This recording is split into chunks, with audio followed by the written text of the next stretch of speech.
a world of fun and fantasy, and ever-changing views, and computer terminology. Commodore's news. Are you keeping up with the Commodore? 'Cause the Commodore is keeping up with you. Hi, I'm Graham. Welcome back to the Commodore Cave. Well, this is episode 3 in a series where I consider all the Amigas in the cave and I select one which is my favourite above all others.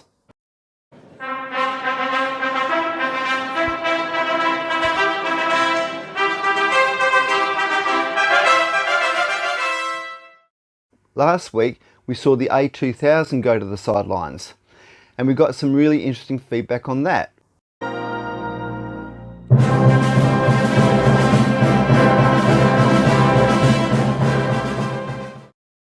"28 people voted, 7% said it was their favourite. Considering it's 1 in 10 models, that's probably a little bit lower than I expected, but still 61% said it was in their top 5. And then it drops right away to the low preferences, 18%, and only 14% said it was their least favourite. Well, which model do you think will be joining it today? One way to find out, let's go check out the wheel.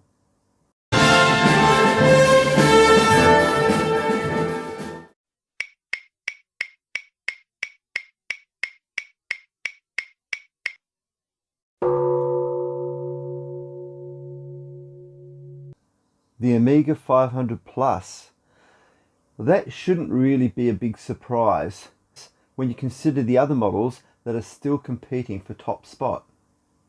But let's give it due respect. The Amiga 500 Plus was a big step forward. It offered superior graphics, audio and memory as well as an operating system. The Amiga 500 Plus is definitely a step ahead of the Amiga 500 and the 2000, and it did stretch it to its full potential. It clearly showed what the Amiga 500 was capable of. Well, what do you think about that? The Amiga 500 Plus. Love it, hate it, or somewhere in the middle? You can cast your vote. Just check out the poll link in the comments below. And we'll renew this poll in the next episode.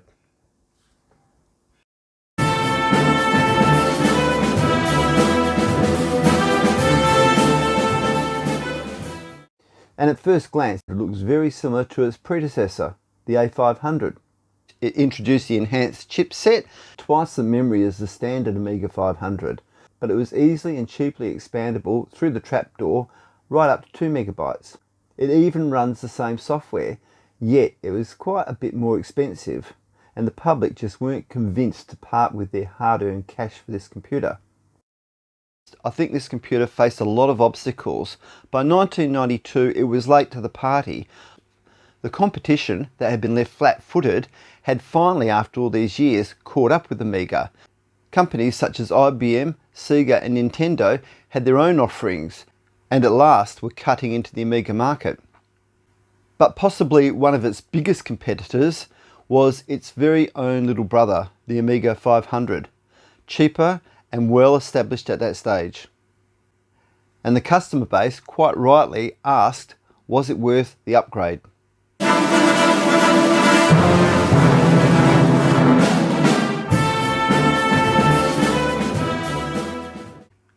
It was released in 1992, and at that time, depending on your configuration, it cost between $600 and $700 US, or about 400 British pounds. That was quite a bit more expensive than 500. I think the classic cartoon box was an absolute brilliant piece of marketing. It promised a potential customer an exciting world within.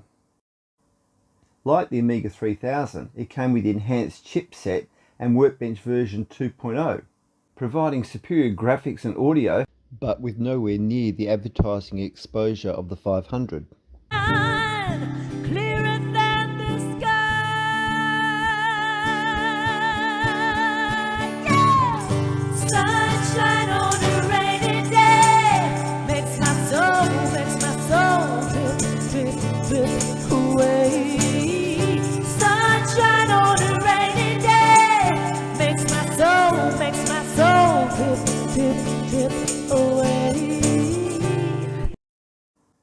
But perhaps the Amiga's biggest competitor was its own little brother, the Amiga 500, already well established in the marketplace with a strong following and quite a bit cheaper. As we know, Commodore weren't really good at keeping numbers, so we don't actually know how many were sold worldwide. The Amiga 500 Plus was never officially cancelled. It just faded away along with any other models that were still being produced in April of 1994 when Commodore went bankrupt. Well, what if you wanted to buy an Amiga 500 Plus today? How much would that cost you?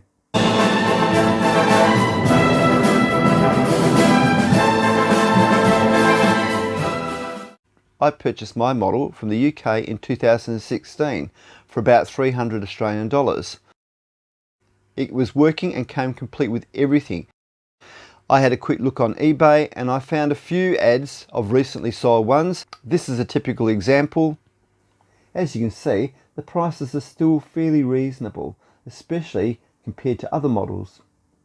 Time to hear from ChatGTP.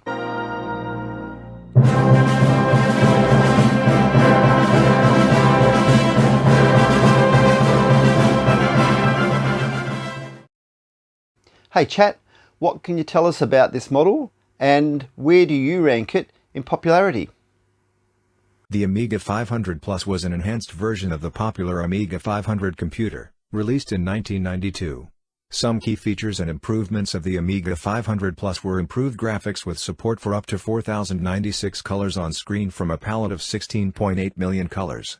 It was equipped with the enhanced chipset, which provided enhanced graphics and sound over the original chipset found in the Amiga 500. Amiga 500 Plus had 1 MB of RAM as standard, double the amount of the A500. Yet it remained compatible with most existing software and peripherals. It was popular among gamers and multimedia enthusiasts due to its wide range of games, graphic design applications, and music production software.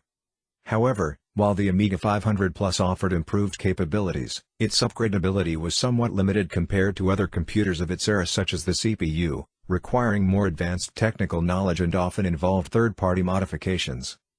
By the time of its release in 1992, the Amiga 500 Plus faced stiff competition from other home computers and gaming consoles, such as the Atari ST, IBM PC compatibles, and the emerging consoles like the Sega Mega Drive and Super Nintendo Entertainment System. The Amiga 500 Plus was relatively expensive compared to some of its competitors.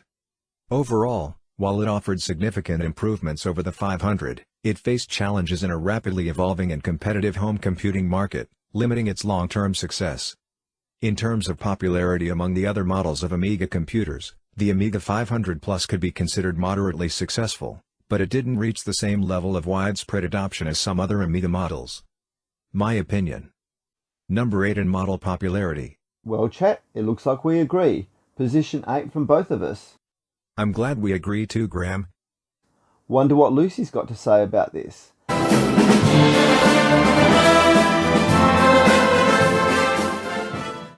Lucy, what do you think about this computer? How many bucks are you going to give it today?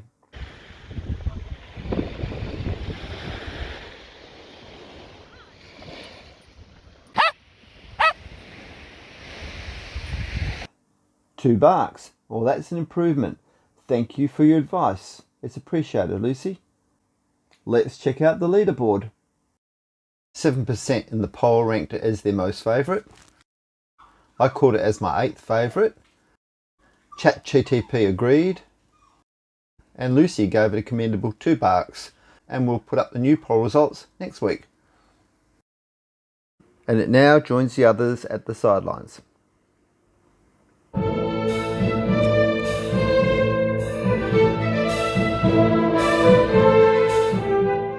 As it came in the same case as the 500, it was still just as big a pain to do any upgrades with it. If you could find any, they were expensive and rare. And in summary, here are my reasons. The pros,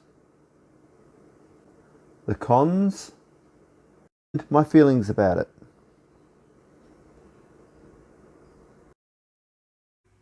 The reason I selected this computer was that despite it lifting the Amiga line to the next level with its enhancements and operating system, underneath it all, it's still an Amiga 500. And the community were impatiently waiting for the next big leap forward. I don't think the Amiga 500 Plus was that computer. That one was still to come. It's really interesting to see and share what you guys think about it. So remember the poll just there, click on that and let us know. And I'll review that again in the next episode. And watch next week when we find out which model will be joining the A500 Plus next. I thank you for joining me in the cave today.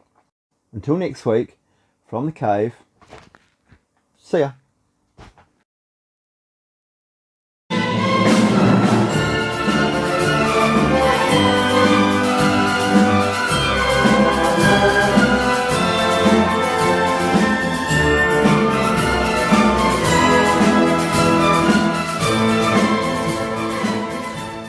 Are you keeping up with the Commodore? 'Cause the Commodore is keeping up with you.